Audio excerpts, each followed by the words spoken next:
What's going on, everyone? Welcome back to the channel. Today we're diving into one of the most shocking stories to hit the journalism world in years. We're talking about George Stephanopoulos. You know him as the trusted face of morning television, the guy who's interviewed presidents and world leaders for decades. But recently, he made a confession that has completely shaken the media landscape. This isn't just about one interview or one moment of controversy. This is about truth, silence, and what happens when even the most respected journalists find themselves caught between their conscience and their career. So buckle up, because this story is going to make you question everything you think you know about media integrity. Let me paint the picture for you. It was supposed to be just another high-profile interview, the kind George Stephanopoulos had done countless times before. A sit-down with President Joe Biden, aired nationally, designed to reassure the public about the commander-in-chief's clarity and continued ability to lead the nation. George walked into that studio as the seasoned professional he'd always been. 3 decades in journalism, interviews with presidents during wars, scandals, and national crises. He'd seen it all, or so he thought. But what unfolded that day would haunt him in ways he never expected. From the moment President Biden entered the room, something felt off. George noticed it immediately. The president looked tired, more fragile than their last meeting. There was a delay in his responses, a flicker in his eyes as if he was trying to remember where he was. The warm smile was there, but behind it, something was missing. The interview began with standard questions about the economy, national unity, international affairs. But even with these softball questions, Biden's answers seemed rehearsed, like someone clinging to memorized lines rather than speaking from genuine understanding. And as the questions got deeper, so did the struggle. What George witnessed next would change everything.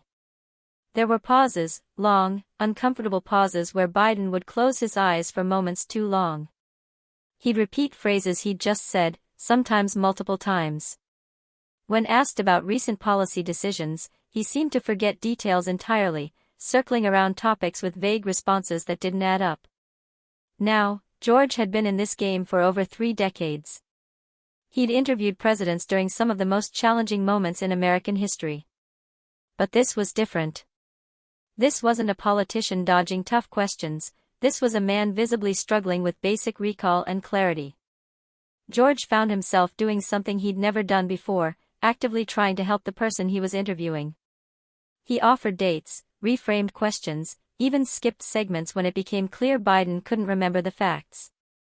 Behind the scenes, producers were exchanging worried glances.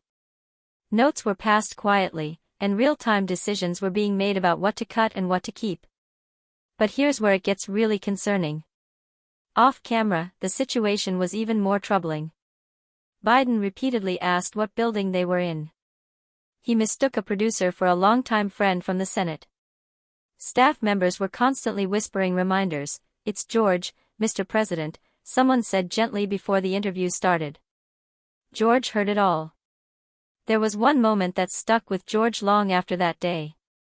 During a technical break, Biden looked over at him with distant eyes and asked, "Have we done this already?" It wasn't a joke. It wasn't sarcasm. It was the genuine question of a man lost in confusion. After the interview ended, Biden thanked George but called him by the wrong name, then corrected himself. As the crew packed up, George sat alone, staring at his notes, pages filled with crossed-out questions he hadn't dared to ask, knowing the answers would be too painful to watch. The usual post-interview debrief was muted. No one wanted to say what they'd all witnessed. The plan was clear, the public would get a clean, polished version. But George knew what really happened, and it was eating him alive. When the edited version aired, it received typical reactions. Some praised the president's composure, others called it bland.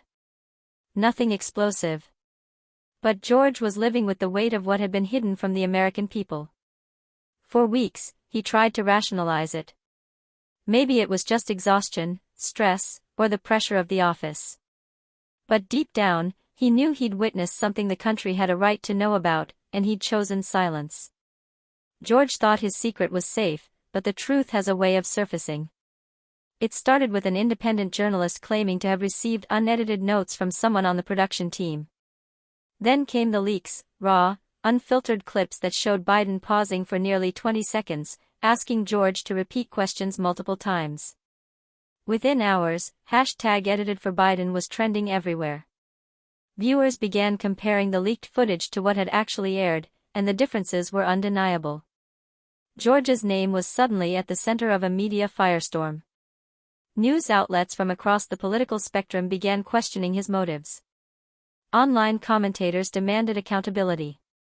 Protesters gathered outside ABC studios with signs reading, "Tell the truth," and "Silence is complicity." Even longtime fans felt betrayed. One elderly viewer from Michigan wrote, "I've watched you for 20 years, George. I trusted you, and now I don't know if I ever really saw the truth." Former colleagues began distancing themselves. The network placed him on what they called temporary leave, but George knew it was more than that. For the first time in his career, he felt like an outsider in the building that once celebrated him. The pressure became unbearable. George had spent his entire career asking tough questions and holding leaders accountable. Now, for the first time, the spotlight was on him, and there was no one to speak for him but himself. Alone in his apartment one quiet night, he opened his laptop and began to write.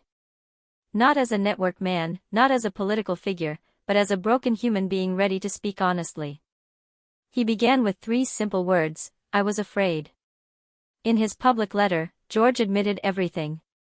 The confusion he saw in Biden's eyes, the moments cut from the interview, the pressure he felt to keep the message clean, and most importantly, the guilt that had been consuming him. "I knew what I was seeing," he wrote, "and I knew the public deserved to see it too. But I chose to hide it. I told myself it was for the greater good, but deep down I knew I was lying, not just to the audience, but to myself." He talked about the sleepless nights, the anxiety, how his own conscience had turned against him. "Every morning I looked in the mirror and didn't recognize the man staring back. I became the very kind of journalist I promised I would never be, someone who knew the truth and kept it locked away." The reaction to George's confession was swift and mixed.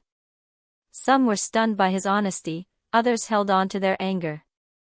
But many responded with unexpected compassion, because in his vulnerability, George had done something rare. He'd let go of his polished persona and spoken with real human honesty.